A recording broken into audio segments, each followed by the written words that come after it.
Welcome back to another YouTube video. Today we're going to talk about the 2022 CAPE Physics paper, question 2. Alright, so I would have worked question 1 in the past, and so my aim today is to actually work on question 2. Now question 2 is related to module 2 of the CAPE unit 2 syllabus, and so you'll find in that section talking about alternating current. Now our aim is to tackle that question, so let's see if we can get straight into it. So the question starts by saying that the nameplate of an electric device which is powered by an alternating current shows that it is rated at 0.5 amps with a frequency of 50 hertz. So first of all, we know it's an alternating current, and you know alternating current fluctuate like this. So let's see if we can sketch a quick graph for an alternating current. So it would start at your 0 mark and then it fluctuates and go up like this. That's essentially what your alternating current does, yes?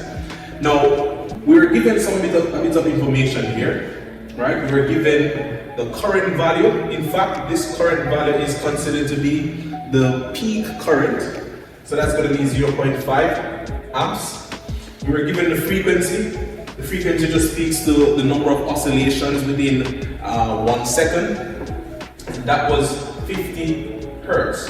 This is by far the standard frequency, especially in Jamaica as well. Now, what they want us to do in the question is to derive an expression for the current waveform. So imagine that this is your waveform. We want to derive an equation or an expression that links to it, yes? In the form of IP, which is IP is your peak current, multiplied by sine, which sine just represents how the curve or the graph looks, and omega t. We can actually talk about omega in a few seconds.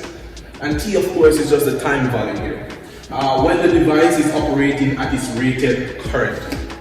So let's see if we can get straight into that. So I've already gone ahead and write out the expression that they want us to do. So I, which is essentially like your final current reading, is equal to your peak current times sine omega t. Now we can go ahead and start putting in some information that we know. So I, yes, is equal to IP, where IP is, or 0.5 amps. We don't need to put back the units. Now we can go ahead and write back our sine. But in terms of our omega value, you might be wondering, where's the omega value? The omega actually is what we consider to be the angular frequency or the angular velocity. And that the unit for that is rads per second. So when you were doing circular motion, you would have come across your omega and how you can actually calculate it, yes? So in terms of omega, omega is linked by 2 pi times the frequency. And that's not the only equation, but in this case, it's the one that we're going to use. Okay? So what we most simply need to do is to just take the frequency, which is 50 hertz, and substitute it into the omega equation, or the omega formula. And then we can figure out what the omega value is, and then you take that and substitute it into this one. So let's see if we can do that. So 2 pi times 50 hertz, that ends up giving me a value of 628 rads per second.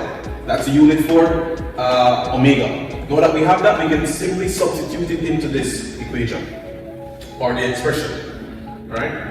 We can close the bracket if we want. It doesn't really affect the overall thing, but it's good if we can put it into one bracket. And then we'll just simply go ahead and put back the t variable. We don't know what time we're looking at as yet, so there's no reason for us to put a value there. So that is what is considered to be the expression.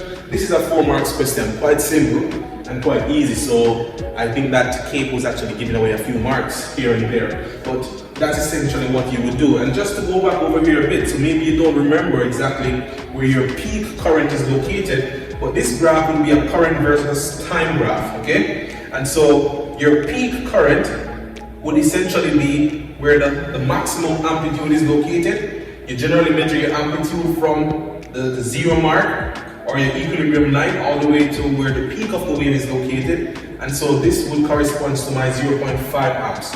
We could also measure the current within the negative portion, but it doesn't really matter right now.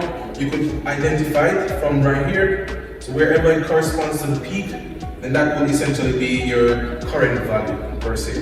So that's what the graph looks like. And you should know that with a typical sine graph, it starts at 0 and goes down like this. All right. So that's what we want to talk about in this particular question. Now we will talk about the other questions in a subsequent lesson. So stay tuned for more. Share, comment, subscribe for more videos. Thank you.